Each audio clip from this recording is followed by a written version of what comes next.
This is the Nan Tate Centre in Barrow. It's home to the town's Women's Community Matters charity, an organisation that has benefited from support offered by Team Barrow. Simon Case, Lord Case, chairs the partnership, which he suggested to governments as a way of boosting Barrow's economy and the health and well-being of the people who live here. Now, 1 year into the 10-year, multi-million-pound project, how does he view progress so far? Can he answer the critics who say not enough is being done? And what does he hope will be achieved in 2026? I'm Nigel Thompson. Welcome to Northern Lights from Business Crack. The creation of Team Barrow, actually, the story starts 2.5 years ago, I think. It was not long after Putin had invaded Ukraine. And it became very clear to some of us, people like me anyway, that that was a very dark sign about the future for us all in terms of global security.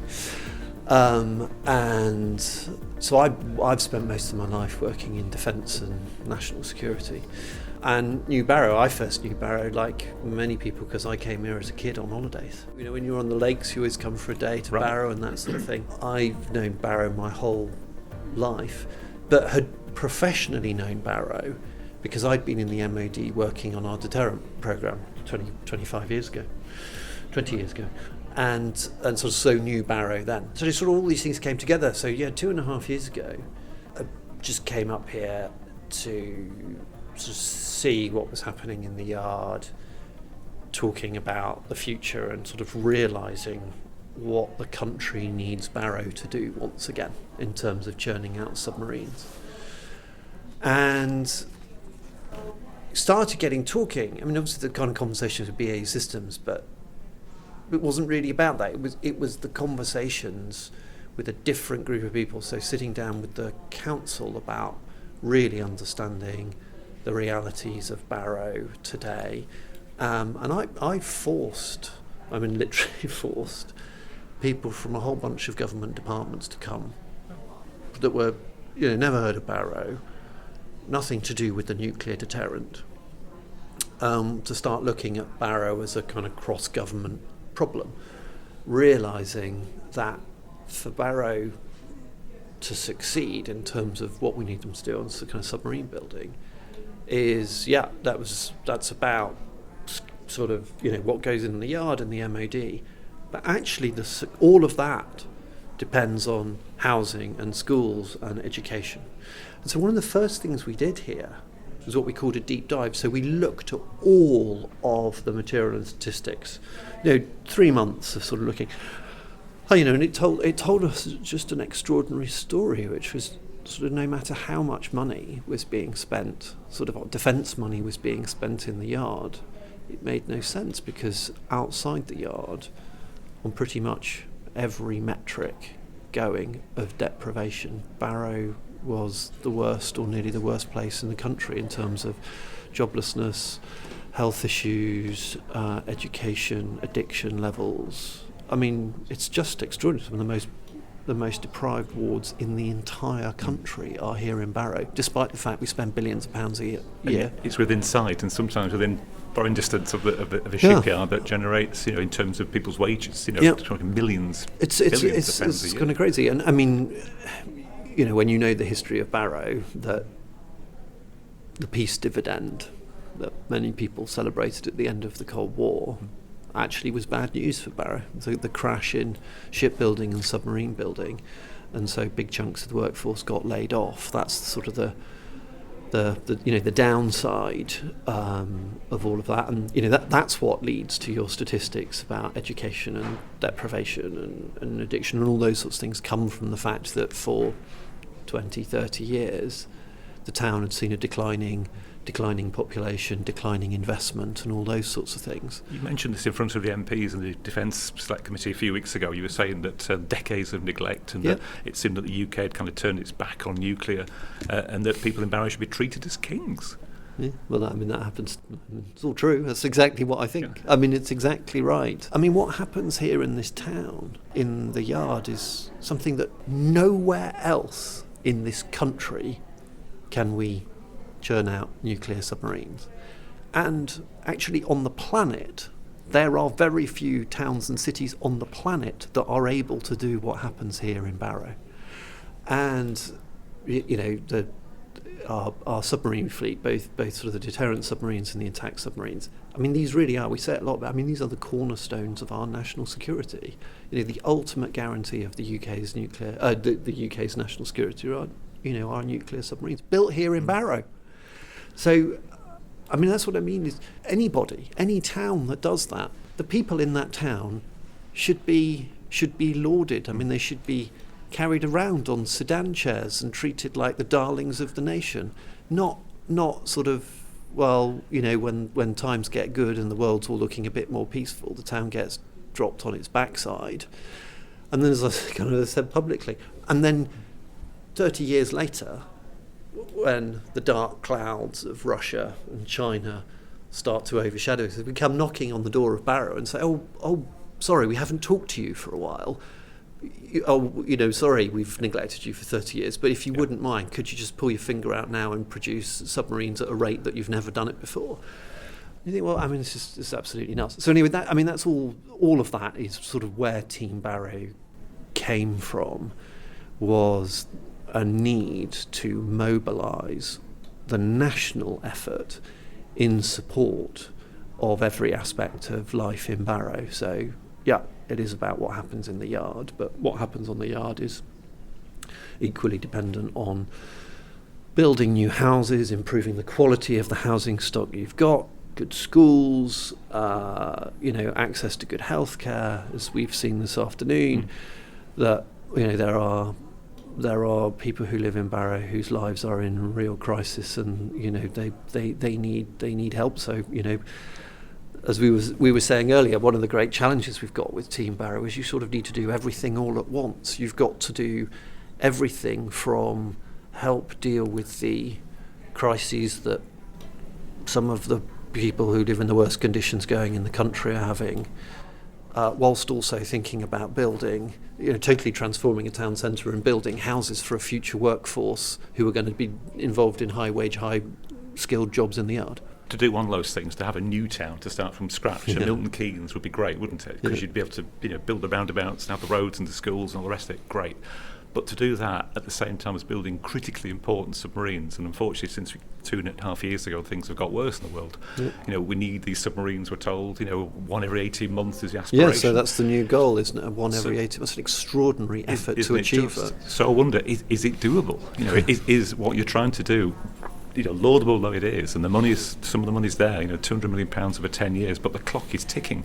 You're 1 year into a 10-year project. I don't want to pile pressure, but the pressure. What would you say to people? The pressure on us is enormous, and the pressure comes from a number of different things. So a lot in what you've just said. So first of all, £200 million is a great starting point, but it's nowhere near enough for the scale of the change that we need to deliver. So a big part of what we've got to do is mobilise other sources of money from other bits, from central government and from the private sector. We've talked about wanting to triple or quadruple our money in terms of private investment into Barrow. First pressure is you haven't got enough money to do everything that we want to do. So, the clock is ticking on bringing in new partners and new money and all that sort of thing. The pressure comes from the fact that in some places, some of the housing stock is in a terrible state. Up until recently, Barrow has been a declining population. Turning the corner, we need thousands of new homes here, but you're starting in many places from a really low bar. Yeah. I think that said, building houses, fixing schools, sorting out healthcare, these are, the time pressure is on us for sure, but in the end, with the money and the determination and bits of government, central and local, lining up, good planning, you can do it. I think the thing that creates a sort of a unique part of the pressure that we face is that Barrow's been made promises before.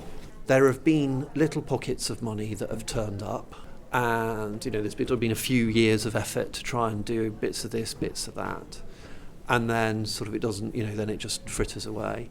Well, we were very conscious of that when we founded Team Barrow, which is why we set ourselves a 10-year programme and got guaranteed funding for 10 years, because it's only through that sustained commitment to Barrow that we will make the sorts of changes.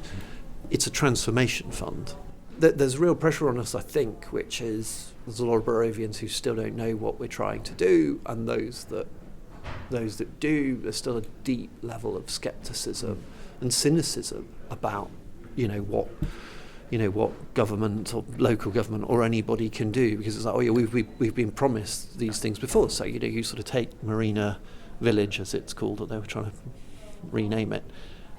I mean, there's a site there that's been sitting there with houses supposedly being built for 25 years. Now, the good news is, thanks to an injection of cash and energy from Team Barrow, diggers are now turning up. We've done the ground clearance. There are things, actually, thanks to Team Barrow money, things like the Griesbeck, the A595 thing, and that's now open. That couldn't have been done without Team Barrow money.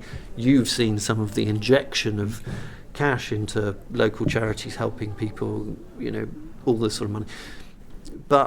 And there are new, small but important things that we're going to do over the next few weeks and months. So, people on Barrow High Street right now will see that there's a clean in the High Street going on, which, Team Barrow is But should funding. Team Barrow be funding that? It's a council thing, surely. It's not big enough, is it, for Team Barrow? Team Barrow's a once-in-a-generation project.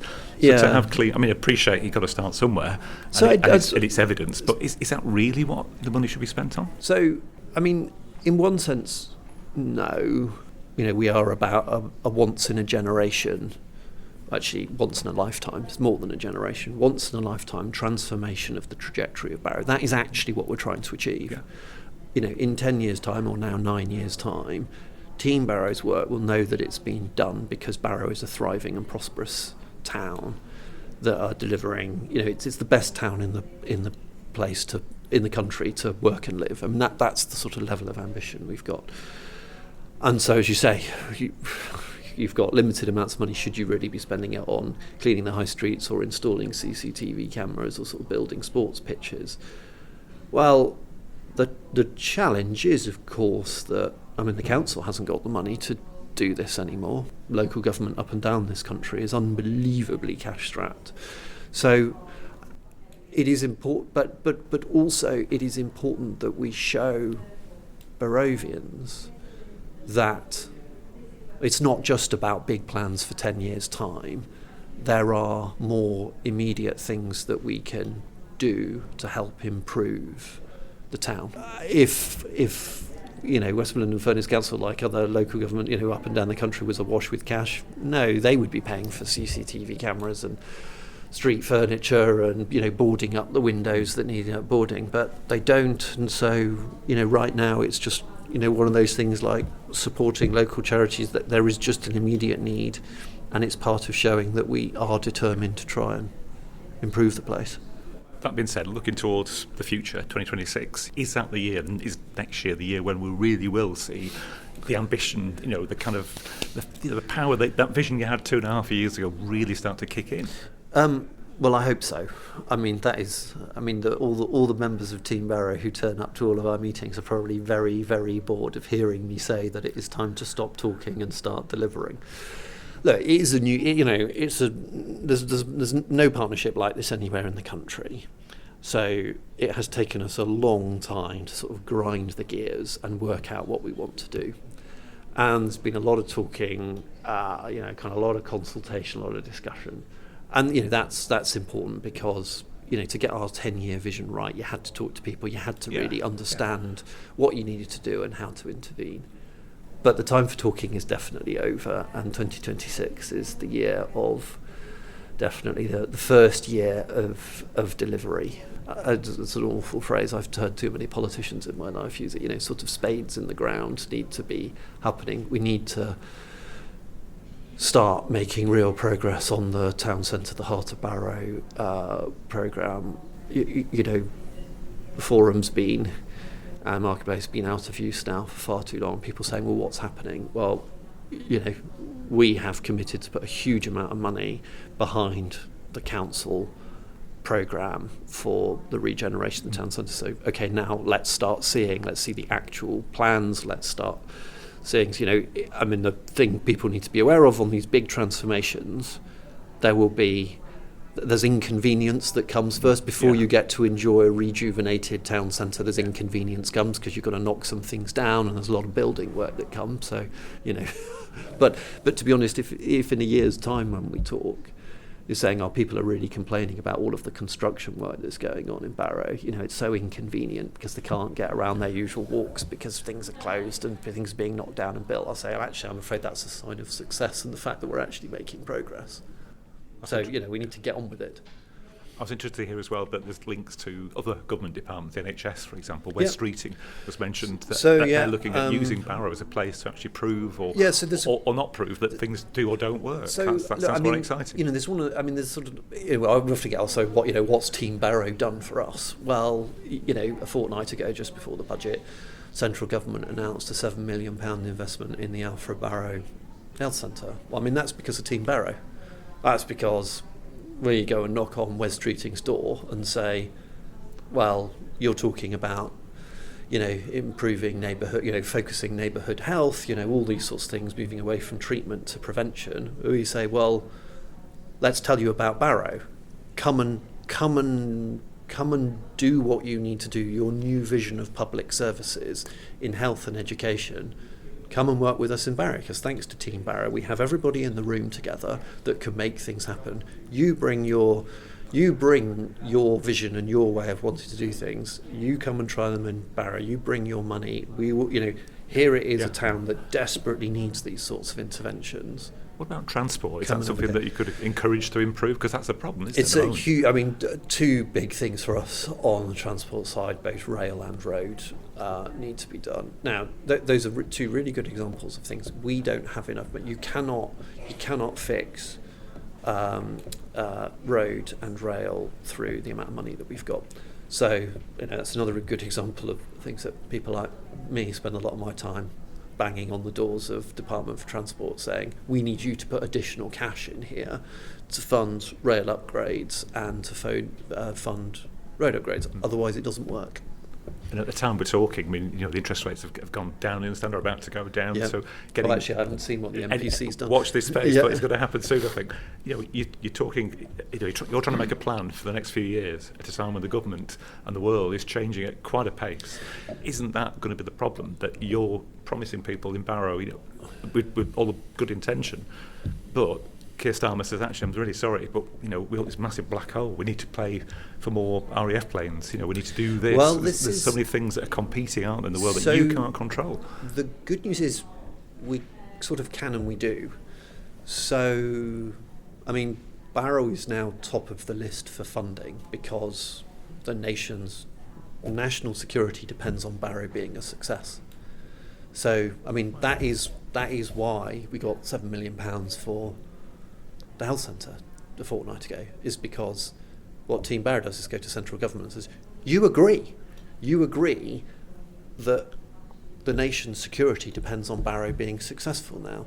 That means Barrow has to go to the top of your list for investment, and that's a good example of why the health centre gets funded. It's because people say, well, okay, previously Barrow wouldn't have got that money, but because we can go along and say, but no, hold on a minute, if you want submarines to deter Putin, you need to invest in the health system in Barrow.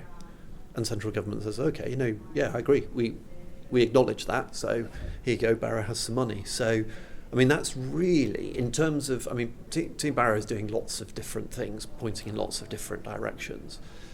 But back in central government, this is what it does.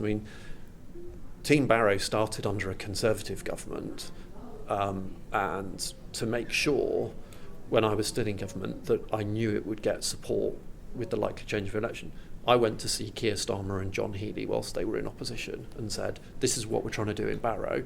And Keir and John came up here in opposition, and they stood and they announced that they supported Team Barrow and it would continue under their watch because what we're doing is important. So you're right, there's all sorts of challenges and global headwinds and all those things. So oddly enough, I feel much more confident about that because central government is bound into Team Barrow in a way that it isn't anywhere else in the country.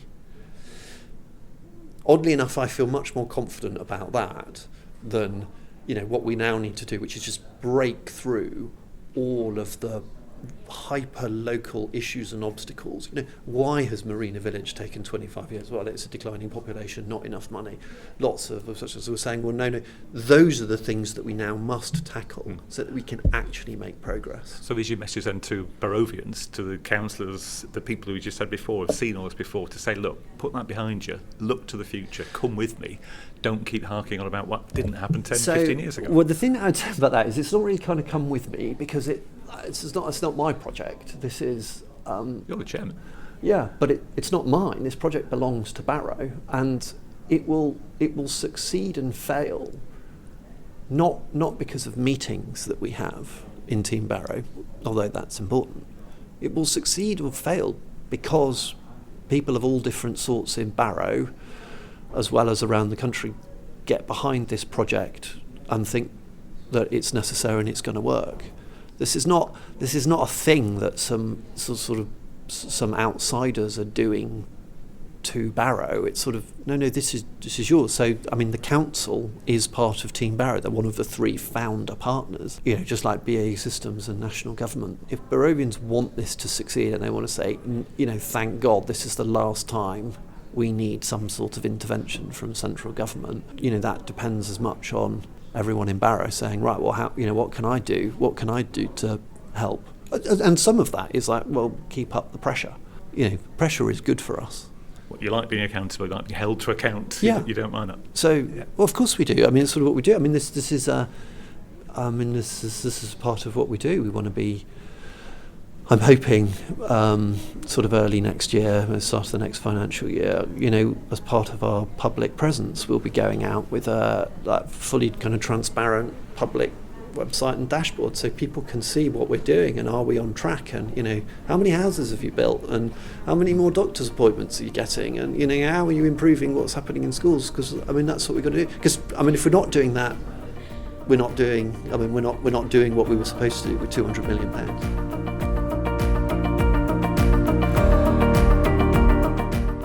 Simon Case talking to us in Barrow. You can read more about Team Barrow on the Business Crack website, and we'll be following progress throughout the year. Thanks for downloading this edition of Northern Lights. Get in touch, subscribe and share the podcast that's all about Cumbrian business people.